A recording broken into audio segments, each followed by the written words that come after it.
DPK academy சார்பாக அனைவருக்கும் வணக்கம்.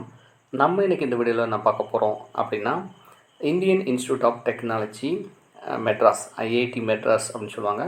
ஸோ அதுலேருந்து வந்திருக்க ஒரு சூப்பரான ஜாப் ஆஃபர் பற்றி தான் நம்ம இந்த வீடியோவில் பார்க்க போகிறோம். வீடியோ ஃபுல்லாக ஸ்கிப் பண்ணாமல் பாருங்கள், அப்போ தான் நான் சொல்கிற அப்டேஷன் எல்லாம் உங்களுக்கு புரியும். வாங்க நம்ம வீடியோக்குள்ளே போகலாம். The application are invited for the temporary post principal project officer and project consultant.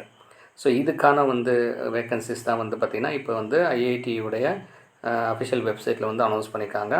So மெயினாக பார்த்தீங்கன்னா இது centre for the DRDO. So அதாவது டிஆர்டிஓன்னு சொல்லுவாங்க, defence research development organisation. So இதில் ராமானுஜன் சென்டர் எக்ஸலன்ஸ் ஐஐடி மெட்ராஸுக்கு தான் அந்த வேக்கன்சிஸ் அனௌன்ஸ் பண்ணியிருக்காங்க. டியூரேஷன் பாருங்கள், for the period of 1 year or later extendable base on the performance. So 1 year தான் இந்த ஜாபு, டெம்பரவரி போஸ்டிங் தான். ஸோ அதுக்கப்புறமா நம்மளுடைய பர்ஃபார்மன்ஸ்க்கு ஏற்ற மாதிரி அதை எக்ஸ்டெண்ட் பண்ண வாய்ப்புகள் இருக்குது. நம்பர் ஆஃப் வேக்கன்சிஸ் பார்த்தீங்கன்னா அதாவது ப்ராஜெக்ட் கன்சல்டன்ட் 2 வேக்கன்சியும் அண்டு ப்ராஜெக்ட் பிரின்சிபல் ப்ராஜெக்ட் ஆஃபீஸில் 2 வேக்கன்சிஸும் அனௌன்ஸ் பண்ணியிருக்காங்க. ஸோ இதெல்லாம் யாரெல்லாம் அப்ளை பண்ணலாம் பார்த்தீங்கன்னா mechanical engineering, electronics and communication, electrical engineering, material science, physics, இவங்களாம் இதுக்கு எலிஜிபிள். ஸோ பாருங்கள், இந்த போஸ்ட்டோட நேம் பார்த்தீங்கன்னா principal project officer technical. So educational qualification பார்த்தா BE, BTech, mechanical, automobile engineering, electronics and communication, electrical engineering, இதில் ஃபஸ்ட் கிளாஸ் நம்ம எடுத்துருக்கணும். எம்எஸ்சியை பொறுத்தவரை material science, physics and first class with distinction இதில் எடுத்துருக்கணும். ஸோ இதுக்கான எக்ஸ்பீரியன்ஸ் அண்ட் ஸ்கில்ஸ் என்ன கேட்டிருக்காங்கன்னா, passed out with high percentage mark with 80 சொல்லியிருக்காங்க. ஆர் ஹை டெக்னிக்கல் நாலேஜ் கண்டிப்பாக இதுக்கு இருக்கணும். பாஸ்ட் அவுட் பாஸ்ட் அவுட் பொறுத்தளவில் பார்த்தோன்னா percentage with 70% with high technical நாலேஜும் இருக்குன்னு சொல்லியிருக்காங்க. ஸோ 1 to 5 வருஷம் வரைக்கும் பார்த்தோன்னா ஒரு இன்ஜினியரிங் இண்டஸ்ட்ரியில் எக்ஸ்பீரியன்ஸ் இருக்கிறவங்க இதுக்கு எலிஜிபிள் சொல்லியிருக்காங்க. ஸோ அதை தாண்டி பார்த்தோன்னா good knowledge the DRDO structure and ஆக்டிவிட்டீஸில் கண்டிப்பாக இருக்கணும். டிஃபென்ஸ் ரிசர்ச் இன்டர்நேஷ்னல் சினாரியோ பொறுத்தளவு பார்த்தீங்கன்னா ஃபர்ஸ்ட் கிராஜுவேட்டாக இருந்தாலுமே அவங்க post graduate engineering management will be considers சொல்லிட்டு கொடுத்துருக்காங்க. நெக்ஸ்ட் பார்த்தீங்கன்னா இந்த ஜாபை பொறுத்தளவு பார்த்தீங்கன்னா ஒரு wide knowledge in defence technology பற்றி இருக்கணும். அண்டு கட்டிங் எட்ஜ் டெக்னாலஜி பற்றி பார்த்தீங்கன்னா குளோபல் லெவலில் நாலேஜ் இருக்கணும். Analysis for the research outcome and recommendation for the outcome அந்த மாதிரி பண்ணுற மாதிரி இருக்கணும். Should have the interest for the learn or new technical knowledge based on the centres and requirements கொடுத்துருக்காங்க. Very strong English communication skill or technical report preparations, road map preparations. So இந்த மாதிரி பார்த்தீங்கன்னா ஒரு ஆர்கனைசேஷன் ஃபாலோஅப்பில் ரிசர்ச் ஏஜென்சிஸ் இந்த லெவலில் நம்ம work பண்ணுற மாதிரி இருக்கும்.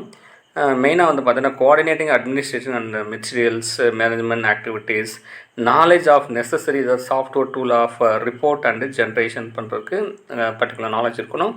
இதையும் தாண்டி பார்த்தா ரிட்டையர்ட் பர்சனாக இருக்கிறவங்க டிஆர்டியில் பார்த்தீங்கன்னா ஒரு சயின்டிஸ்ட் லெவலில் எஃப்ஆர்ஜி லெவலில் இருக்கிறவங்க இதுக்கு அபோவ் 60 இருந்தாலுமே இதுக்கு எலிஜிபிள் அப்படின்னு சொல்லியிருக்காங்க. நெக்ஸ்ட் நோட்னு பார்த்துங்க என்ன கொடுத்துருக்காங்கன்னா, ஸோ இதில் 7 பாயிண்டில் இம்பார்ட்டன்ட் சொல்கிறவங்களுக்கு fresh engineering graduate with excellent knowledge of defence and R and D research and development சொல்லுவாங்க, it's also will be consider. So இந்த ஜாபை பொறுத்தளவில் ஃப்ரெஷ் இன்ஜினியரிங் அப்ளை பண்ணலாம், இந்த நாலேஜ் இருக்கிறவங்க.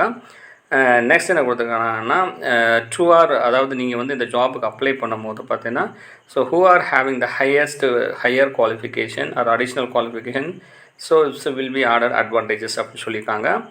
அதே மாதிரி பார்த்திங்கன்னா இதில் பார்த்திங்கன்னா the waiting list will be prepared and the valid for a period of 1 year. So வெயிட்டிங் லிஸ்ட்டில் இருக்கவங்களுக்கு அவங்களுக்கு அந்த வேலிட் பீரியட் 1 year அப்படின்னு சொல்லிட்டு சொல்லியிருக்காங்க.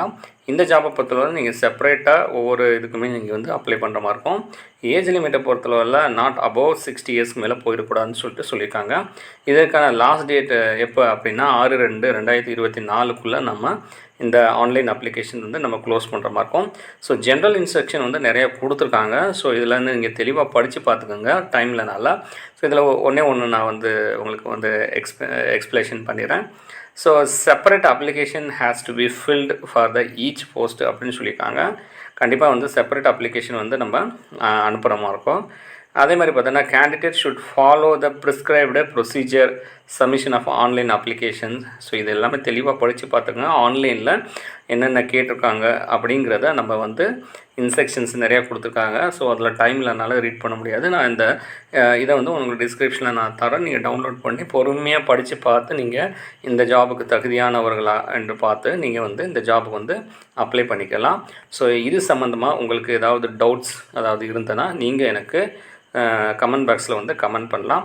ஸோ அடுத்த ஒரு நல்ல வீடியோவில் நம்ம பார்க்கலாம். அது வரைக்கும் நன்றி, வணக்கம்.